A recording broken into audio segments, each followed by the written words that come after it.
Shalom dan selamat pagi.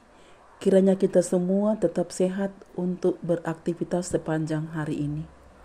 Sebelum kita memulai aktivitas masing-masing, mari kita membaca, mendengar, dan merenungkan firman Tuhan sesuai bacaan harian Gereja Toraja tanggal 26 Februari 2025 dari Imamat pasal 5 ayat 1 sampai 13. Sebelumnya, mari kita berdoa memohon tuntunan Tuhan. Tuhan, kami memuji, membesarkan nama-Mu, seraya bersyukur untuk setiap penyertaan, kasih, dan rahmat-Mu yang terus kami alami dalam kehidupan kami pribadi lepas pribadi. Secara khusus atas penyertaan Tuhan dalam menjalani waktu semalam untuk istirahat, dan pagi ini kami boleh bangun dengan tubuh yang penuh keberkatan. Mengawali aktivitas kami hari ini Tuhan, kami akan membaca dan merenungkan firman-Mu. Ya Roh Kudus, tolong kami, beri hikmat dan pengertian yang asalnya daripada Tuhan sendiri, sehingga kami mampu memahami firman Tuhan ini. Berfirmanlah kepada kami setelah Tuhan mengampuni segala dosa dan kelemahan kami. Di dalam Kristus Yesus kami sampaikan doa ini kepada Bapa di surga. Amin. Imamat pasal 5 ayat 1 hingga ayatnya yang ke-13. Firman Tuhan, apabila seseorang berbuat dosa, yakni jika ia mendengar seorang mengutuki dan ia dapat naik saksi karena ia melihat atau mengetahuinya, tetapi ia tidak mau memberi keterangan, maka ia harus menanggung kesalahannya sendiri. Atau bila seseorang kena kepada sesuatu yang najis, baik bangkai binatang liar yang najis, atau bangkai hewan yang najis, atau bangkai binatang yang mengeriap yang najis, tanpa menyadari hal itu, maka ia menjadi najis dan bersalah. Atau apabila ia kena kepada kenajisan berasal dari manusia, dengan kenajisan apapun juga, ia menjadi najis, tanpa menyadari hal itu, tetapi kemudian ia mengetahuinya, maka ia bersalah. Atau apabila seseorang bersumpah teledor dengan bibirnya, hendak berbuat yang buruk atau yang baik, sumpah apapun juga yang diucapkan orang dengan teledor, tanpa menyadari hal itu, tetapi kemudian ia mengetahuinya, maka ia bersalah dalam salah satu perkara itu. Jadi apabila ia bersalah dalam salah satu perkara itu, haruslah ia mengakui dosa yang telah diperbuatnya itu, dan haruslah ia mempersembahkan kepada Tuhan sebagai tebusan salah karena dosa itu seekor betina dari domba atau kambing menjadi korban penghapus dosa. Dengan demikian, imam mengadakan pendamaian bagi orang itu karena dosanya. Tetapi jikalau ia tidak mampu untuk menyediakan kambing atau domba, maka sebagai tebusan salah karena dosa yang telah diperbuatnya itu, haruslah ia mempersembahkan kepada Tuhan 2 ekor burung tekukur atau 2 ekor anak burung merpati, yang seekor menjadi korban penghapus dosa, dan yang seekor lagi menjadi korban bakaran. Haruslah ia membawanya kepada imam, dan imam itu haruslah lebih dahulu mempersembahkan burung untuk korban penghapus dosa itu, dan haruslah ia memulas kepalanya pada pangkal tengkuknya, tetapi tidak sampai terpisah. Sedikit dari darah korban penghapus dosa itu haruslah dipercikkannya ke dinding mezbah, tetapi darah selebihnya haruslah ditekan keluar pada bagian bawah mezbah. Itulah korban penghapus dosa. Yang kedua, haruslah diolahnya menjadi korban bakaran sesuai dengan peraturan. Dengan demikian, imam mengadakan pendamaian bagi orang itu karena dosa yang telah diperbuatnya, sehingga ia menerima pengampunan. Tetapi jikalau ia tidak mampu menyediakan 2 ekor burung tekukur atau 2 ekor anak burung merpati, maka haruslah ia membawa sebagai persembahannya karena dosanya itu 1/10 eva tepung yang terbaik menjadi korban penghapus dosa. Tidak boleh ditaruhnya minyak dan dibubuhnya kemenyan di atasnya, karena itulah korban penghapus dosa.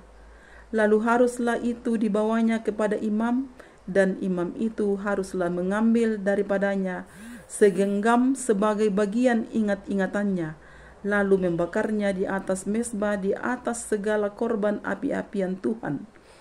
Itulah korban penghapus dosa. Dengan demikian, imam mengadakan pendamaian bagi orang itu karena dosanya dalam salah satu perkara itu, sehingga ia menerima pengampunan. Selebihnya adalah bagian imam, sama seperti korban sajian. Dari perikop bacaan firman Tuhan hari ini, dari Imamat pasal 5 ayat 1-13, diberi satu tema, korban penghapus dosa. Korban penghapus dosa. Saudara-saudara sepengharapan di dalam Yesus Kristus, dosa merupakan sesuatu hal yang sangat buruk dalam kehidupan umat Tuhan. Dosa mengakibatkan putusnya hubungan manusia dengan Allah. Dosa mengakibatkan perpecahan dengan sesama. Agar dosa diampuni, harus ada korban penghapus dosa. Karena itu penting bagi kita untuk selalu mengaku dosa. Lalu bagaimana melakukan penebusan dosa akibat kesalahan yang diperbuat? Firman Tuhan di ayat 7-12 bacaan kita tadi menjelaskan bahwa cara melakukan penebusan dosa karena berbuat salah adalah dengan mempersembahkan korban penghapus dosa kepada Tuhan berupa seekor domba atau kambing betina. Jika tidak mampu, bisa mempersembahkan 2 ekor burung tekukur atau 2 ekor anak burung merpati. Namun, jika tidak mampu, bisa mempersembahkan 1/10 eva tepung yang terbaik. Selanjutnya, imam yang mengadakan pendamaian dan memberikan pengampunan saat persembahan penebus salah dibawa kepada imam, lalu imam membakar di atas mezbah, maka saat itu dosa karena perbuatan salah yang dilakukan dihapuskan. Bapak, Ibu, serta anak-anakku yang dikasihi Tuhan, sebagai umat Tuhan masa kini, kita pun sadar bahwa dosa dan kesalahan tidak luput dari kehidupan kita. Tetapi kita sungguh bersyukur atas kasih dan kemurahan Tuhan, sehingga Ia mengaruniakan anaknya yang tunggal, yaitu Yesus Kristus, untuk menebus dosa kita melalui pengorbanannya di Bukit Golgota. Kita tidak perlu lagi mempersembahkan hewan atau yang lainnya. Kita tidak lagi mempersembahkan korban penghapus dosa dan kesalahan kita, karena Kristus sendiri telah mempersembahkan dirinya hanya sekali untuk selamanya. Oleh sebab itu, karena Kristus sudah mempersembahkan dirinya untuk kita, kita sudah dipulihkan dari dosa-dosa kita, dan itulah anugerah yang terindah dari Sang Imam Besar Yesus Kristus. Itu akan terus kita pelihara dalam kehidupan kita sampai selama-lamanya, menjadikan hidup kita sebagai persembahan yang benar dan berkenan kepada Allah. Roh Kudus akan menolong dan memampukan kita mempersembahkan hidup kita sebagai tanda pengabdian kepada Tuhan. Amin. Mari kita berdoa. Bapa kami yang Maha Kudus dan Maha Kasih, tak henti-hentinya kami datang membawa kehidupan kami di hadirat-Mu Tuhan, karena Engkau Allah pemilik kehidupan kami. Kami bersyukur untuk kesempatan dan waktu yang Tuhan anugerahkan untuk membaca dan merenungkan firman-Mu. Berkati kami, biarlah di dalam menjalani hidup ini, kami semakin mengenal-Mu, selalu bersyukur dan semakin berubah, semakin bertumbuh di dalam cinta kasih dan kuasa Tuhan saja. Bapa, kami berdoa untuk saudara-saudara kami yang dalam kelemahan tubuh karena penyakit. Tuhan pulihkan, yang berduka Tuhan hiburkan, yang bergumul karena berbagai persoalan kehidupan, kuatkan iman kami semua, dan biarlah kami terus dituntun oleh Roh-Mu yang kudus, sehingga kami mampu melewati pergumulan yang Tuhan izinkan terjadi dalam kehidupan kami, dan kiranya melalui semuanya itu, kami semakin teguh dalam iman, pengharapan, dan kasih kami kepada Kristus.